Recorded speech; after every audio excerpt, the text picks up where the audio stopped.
values are implicit.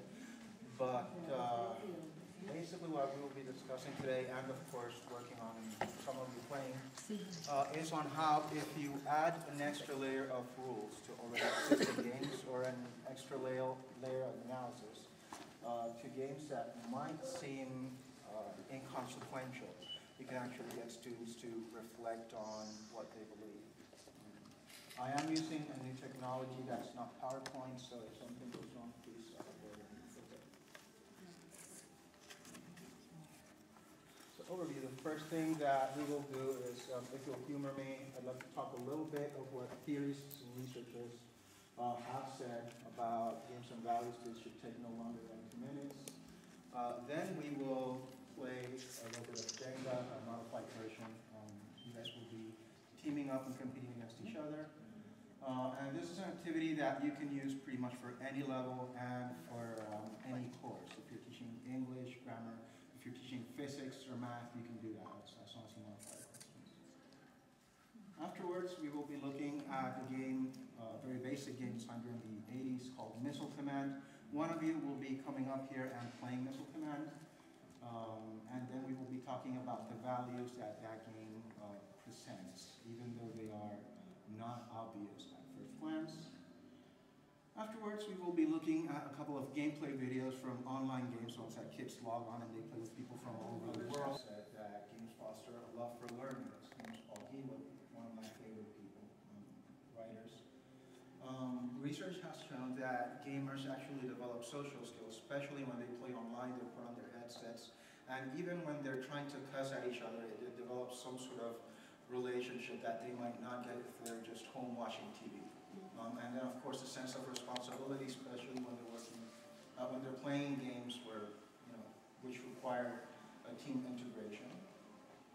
People have said that games foster language and literacy skills, myself included, and that they help you relax. Now, on the other hand, it's not all peaches and cream. Some people have argued that video games make kids violent, that video games encourage bullying, and that video games foster hatred. It's only fair that if we're going to talk about one side, we talk about the other. Of course, it all depends on what game you're looking at. So that's precisely what I wanted to do. I'm going to ask you guys, and then we'll share what you think. What values do these games promote? I don't know how many of you are familiar with Dungeons and Dragons, a game where people sit around the table, make up stories as they go, and basically role play with a system of rules which is guided around dice roll. So what values do you guys think? What do you guys think? It's strategic, it gives you order. It's strategic, you have to plan, you have to organize your life. Yes, during the 90s, but then it found a revival around 2003, especially in college campuses. What about this game, Cowboys and Indians? What values do you say? Based on that picture, I would argue discrimination. There's no values there. Well, there are values there, just not values that we would encourage our students to acquire. And despite this, if you ask most parents, they would say, why aren't my kids outside playing Cowboys and Indians or Cops and Rubbers? Now they have them in video games. And now they have them in video games. Various versions of it. Absolutely. What about football or other sports? They encourage teamwork, they encourage responsibility, they teach how to follow instructions, right, from the coach, leadership, but they are violent. A colleague of mine once says that football teaches you to steal other people's lines while wearing tights. I thought that was a very clever comment. So that's why I put football here instead of basketball. And that's probably the only place that men wear tights and they look cool. Absolutely. So they feel okay about it. Then we have Monopoly, which essentially reinforces notions of free market, capitalism, and depending on how you play it and what the house rules are, they either reinforce cooperation or selfishness, greed, or the ability of sharing.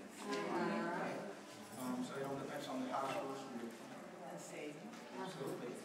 What about video games? It depends on the game.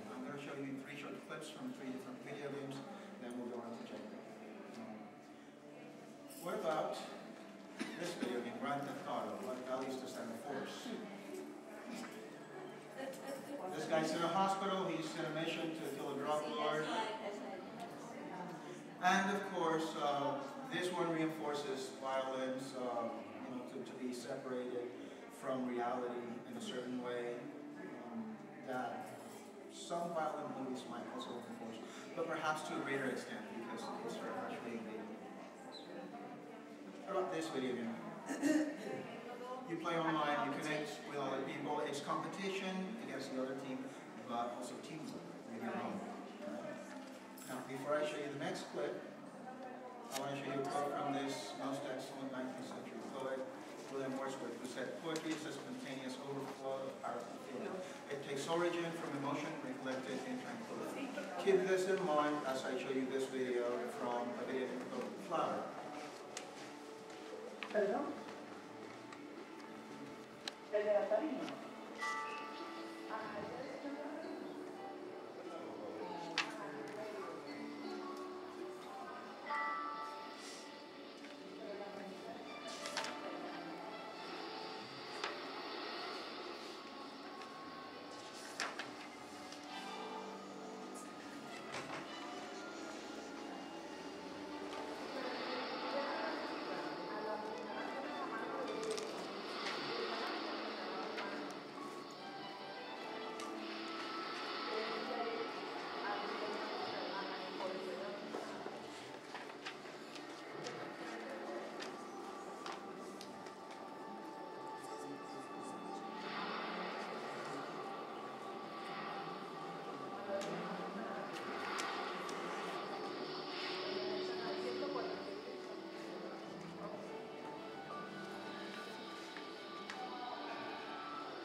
And they become progressively more nature-friendly. So that's one thing that you mentioned.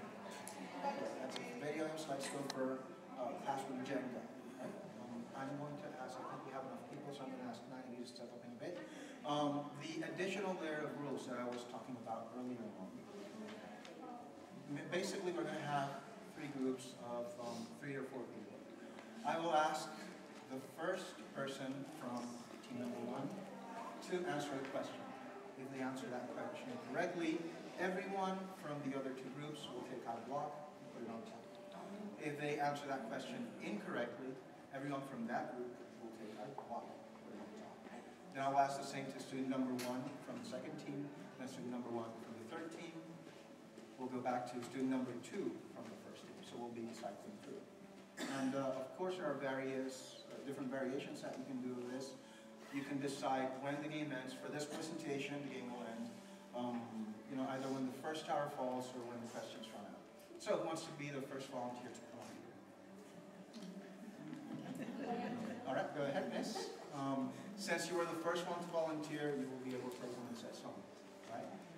And now I will need, let's see, how about 8 more people?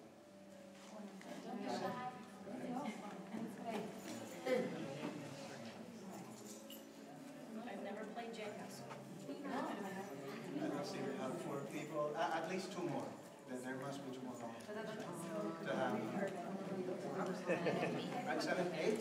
Jenga, yes. And then 1 more? And then there's 1, 2, 3, 4, 5, 6, 7, 8. 1 more. One more. Go ahead. All right, and I don't know how you guys are going to decide to get so how about you 3 ladies or 1 group? We will start with team number 1. Team number 1. Yes.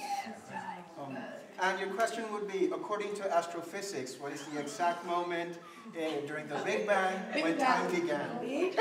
Big Bang. So the question is when the Big Bang occurred. Yes, the exact moment of the beginning of time. You say no. I was going to say no. say God created for me, so I acknowledge you. I don't know if she's in All right, that's why I'm specifying according to this theory, right? You know, And the answer would be that mathematical equation. All right, so that means that everyone from this team gets to remove a block from somewhere and put it on top. It doesn't matter. Which one? Yeah, just choose 1 tower. We choose one tower and each No, tower. 1 tower For each group. So we stay with 1 tower. So you guys would say. Okay, careful. Okay, so we take. Okay, quiet. If I may, I would ask you guys to move over to the side of these so everyone can look. It's supposed to be on the top. Uh-huh. It's stacking and stacking. What am I? No, Oh, I'm sorry, I don't know, I've never played. the bottom. All right, you We used to basically, be, take one from the bottom. It has Put to be it on from the the top. top, That's not the top. but it doesn't have, okay.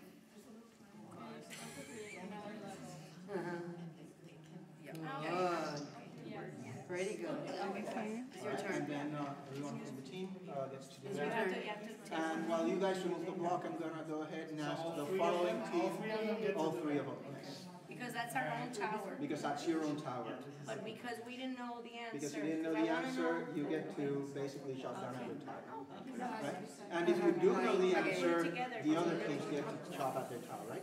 So to number 2, the one with the gentleman. What is the name of that very famous linguist who first proposed the concept of universal grammar? The correct answer would be Noam Chomsky. Your tower is intact. And everyone from the other team would get to take out another block, put it on top. So team number 3 can go ahead and start getting blocks out because they answered correctly.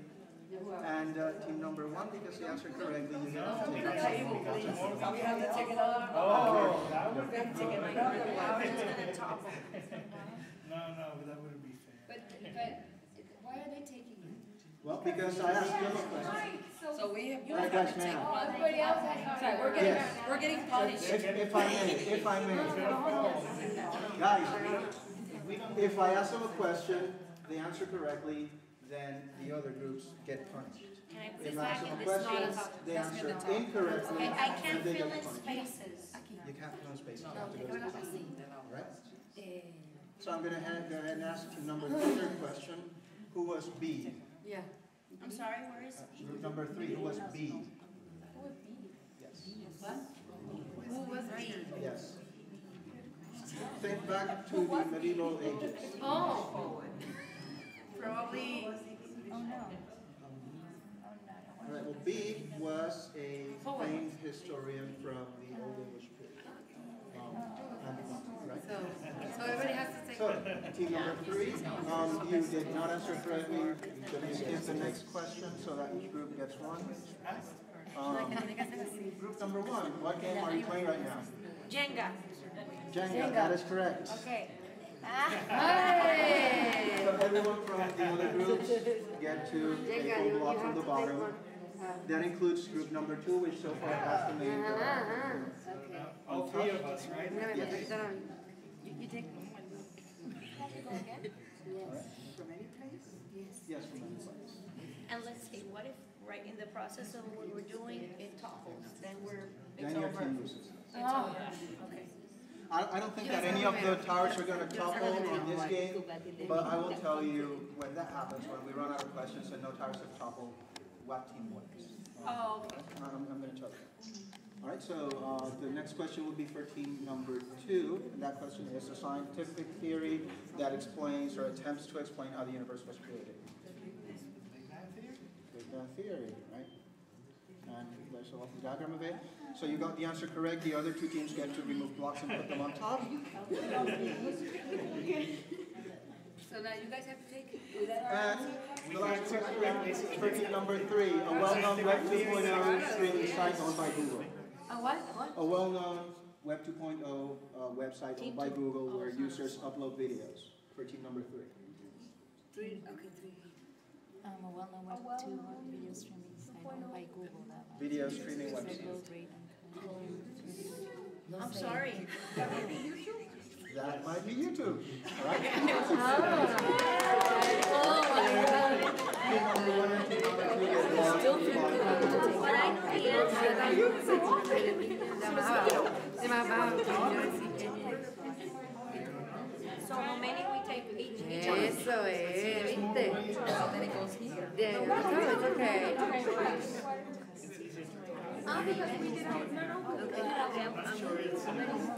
So guys, be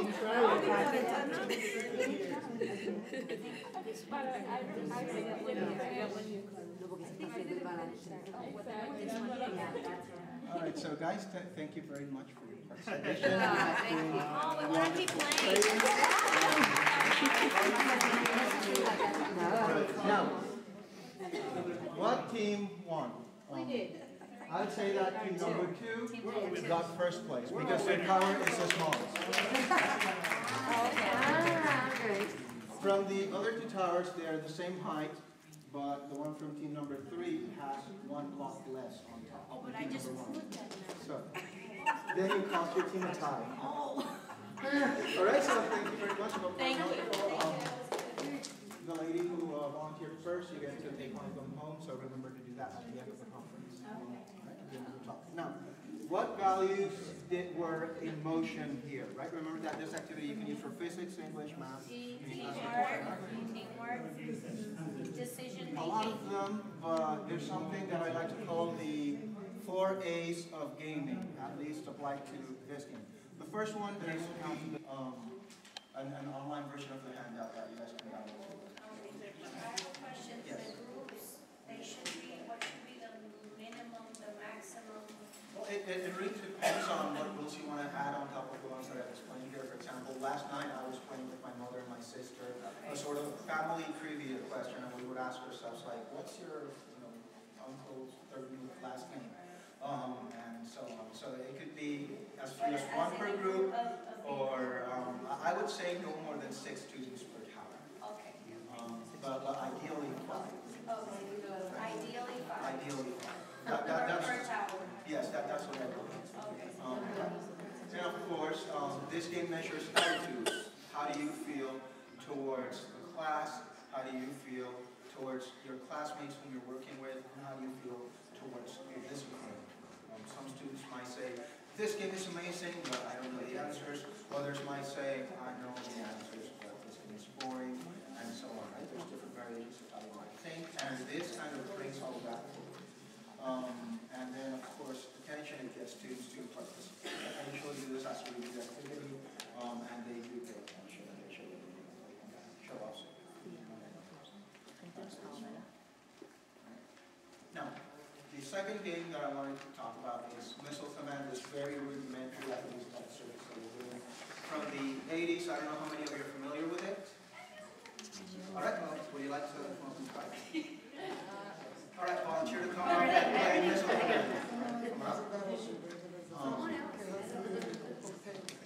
Well, for those of you who are not familiar with the game, you are the commander of 3 missile bases, and you have to defend 6 towns from an onslaught of missiles, right? This version is one that I use in my classroom because it offers a little bit of the historical context in which the game was created, and it's for you to play. You would, sadly I don't have a mouse. You would use the touchpad, and then to fire you would use A, S, and D for the bases on the left, center, and right of the screen as soon as the game starts. Right? So this is a little bit of a historical background. I use a mouse. This is a little bit of a historical background. This is not the game yet. Right? This is just giving the students the historical context in which it was created.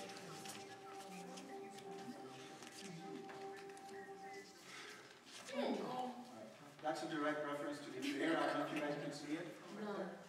It's a guy who just woke up from his bed, from an actor. Where is he? And now we must start. I couldn't see him either. Go ahead. You use A, S, and D to fire. And they're coming this way.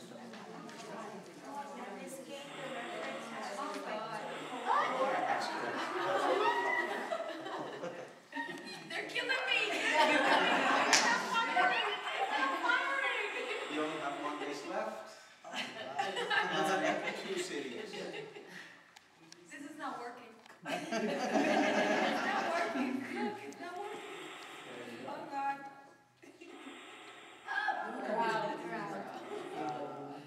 Alright, so now that you're out of bases, it is easier with a mouse, but I couldn't find one time. Alright, so now that you're out of bases, what do you do? Game over? It's not necessarily game over. It's the end. There's a big difference. Right? So thank you very much. I would say that. Next volunteering, you also get to take one of the Jenga home. Right, so remember that. Alright, now that's a little bit of the historical context that I was talking about, so let me just skip that.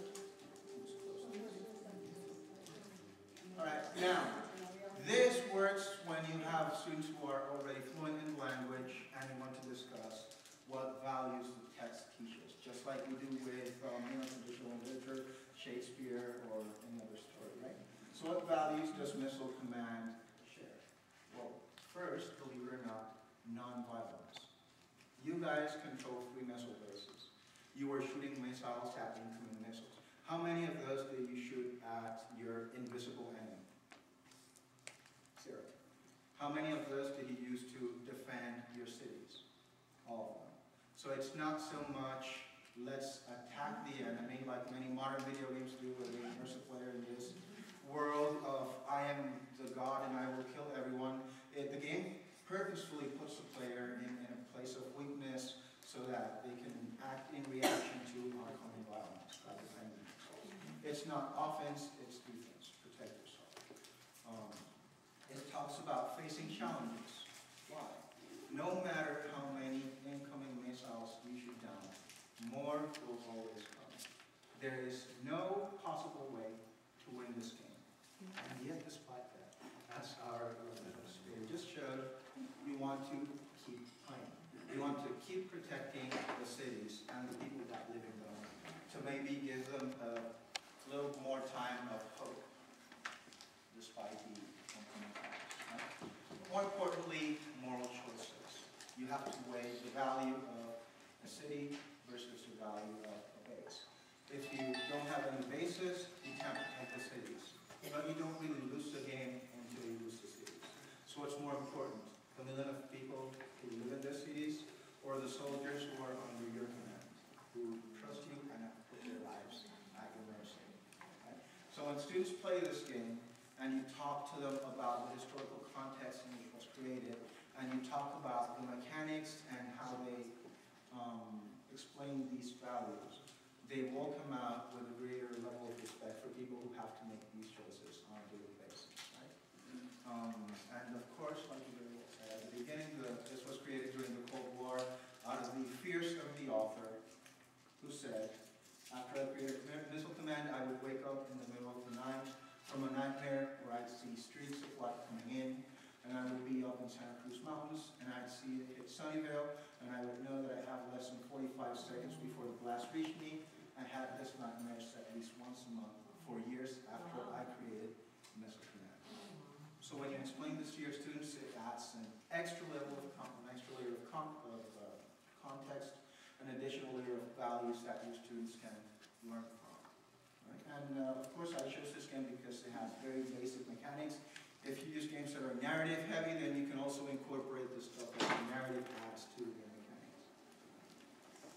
Is this an Atari game? This was originally an Atari.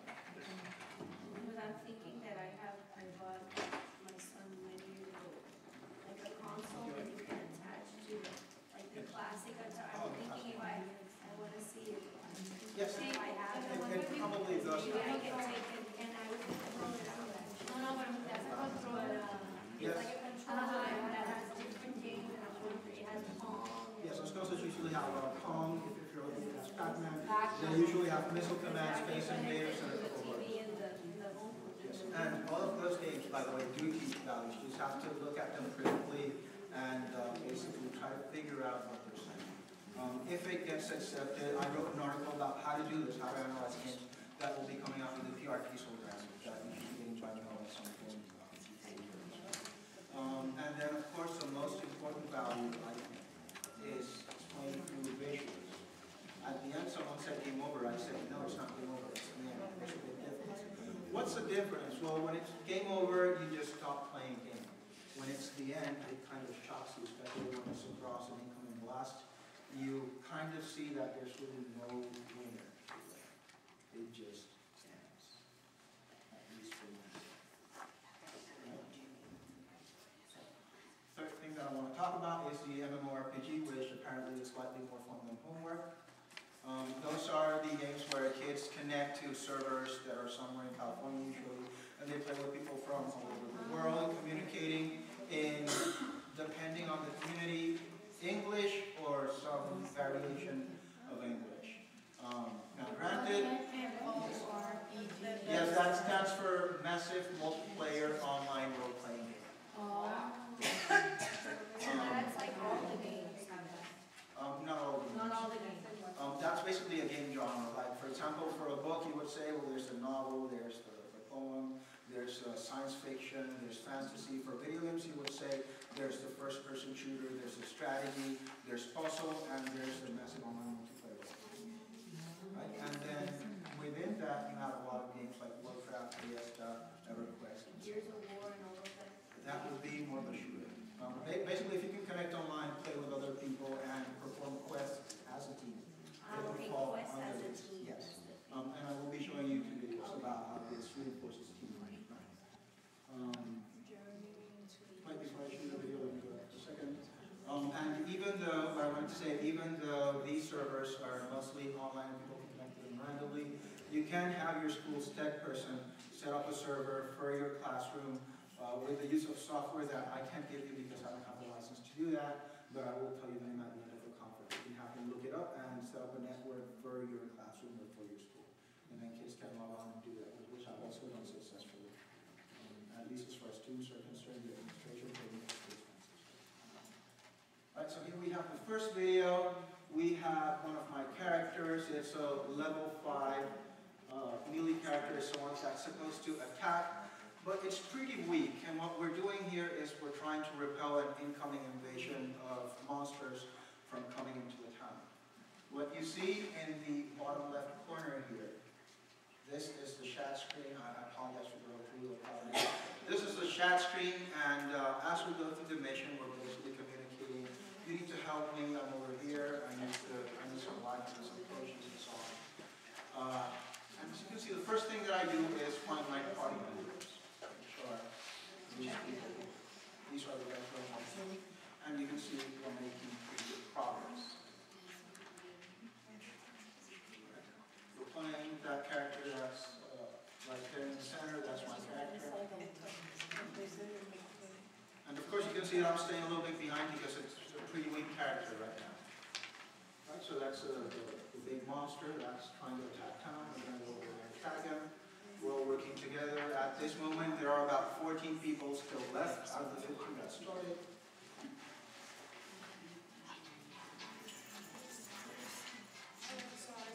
That's no problem. If you were in my classroom, I would applaud you because I don't like them to have beep, beep, beep. Actually, But my classroom, I would have to confiscate it.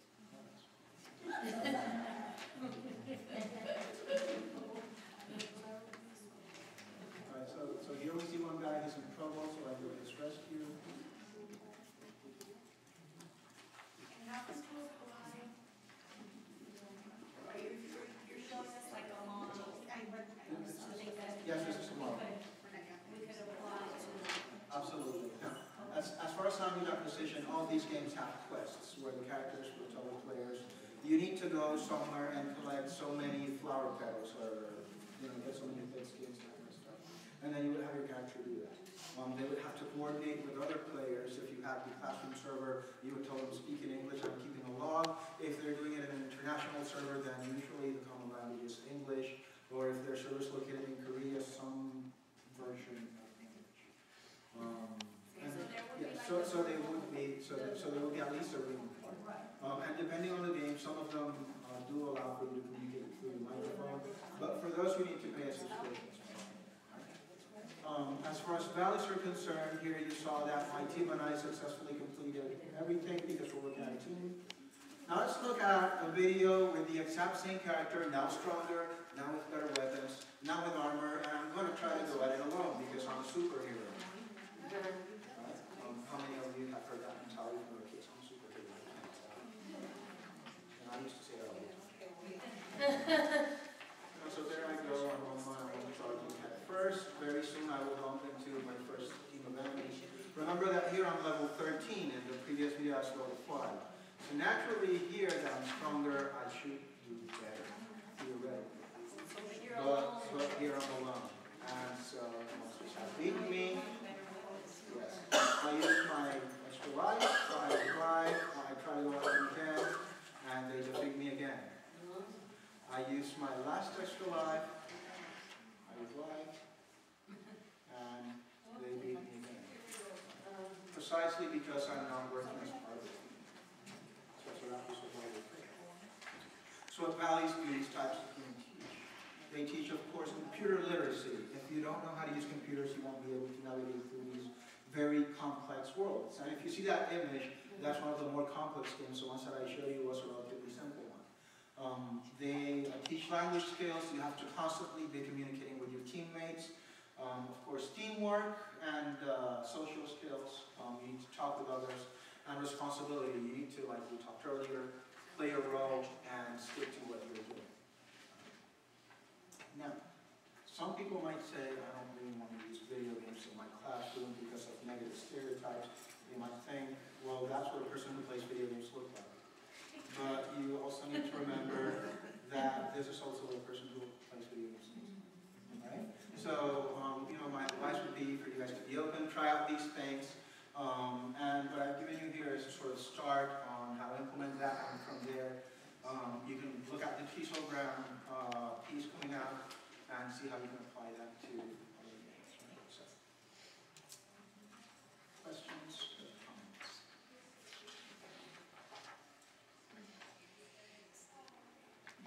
All right, if there are no questions or comments, I have to show the reference. And the handout will be online at this website, videogamecriticism.wordpress.com. It's a blog that I created with the specific purpose of saving paper and giving you guys this PowerPoint. Here you're going to have the slides with all the talking points, images, and videos. Let me know when you, yes? Do you have at least a web address on a handout?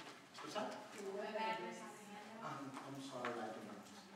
What is the web page? The web page is videogamecriticism.wordpress.com. You can write it down in your program.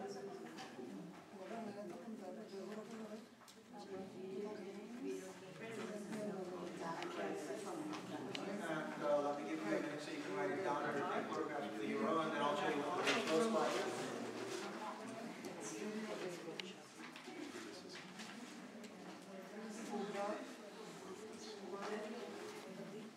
Does everyone have the URL? A little bit of extra time. Oh, that's a tool called Prezi. It's relatively new. I don't think that I'm going to use it again because even though it looks lovely, it looks amazing. It's really hard to prepare a presentation. What I could prepare in PowerPoint in maybe an hour, it takes me like 10 hours to do Prezi. Because you have to, yes, because you have to write it in text, and then you have to position it like you want. If you're going to put an image in it, it looks pretty cool, the zoom effect, but putting the image in the program takes about 5 minutes. Videos, you have to wait for them to upload to their servers, for them to do some encoding, and then they download it into their presentation. So if you want to try it, you can go ahead and use it. It's Prezi. PRTezy.com. You can go there, and they also have an online version, which I guess would be easier, but I have everything else. And so that's the URL, and the website looks like this. The one with the presentation. To download it, you would basically click on this. I don't have internet, so I'm not going to click on it. So I'm going to use the web page. And because videos don't embed in a PowerPoint, I also put links to all the videos. Here is the video with the basketball, the video for Grand Theft Auto, although I can't think that you would want to see that again. The video with the flower gameplay, which you know, you should look at all of them and then get the game and play it, and then after the round play it. Okay? And then the videos for the and I've had my mom recording the whole time, so hopefully I will put the presentation up there as well. Right? So if there aren't any other questions or comments that you'd like to ask.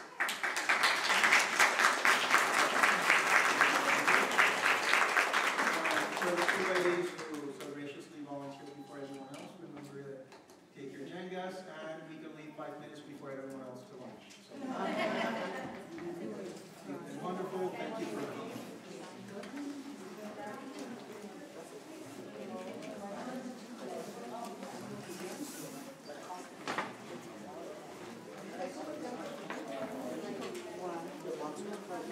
Sorry, it's true. Questions.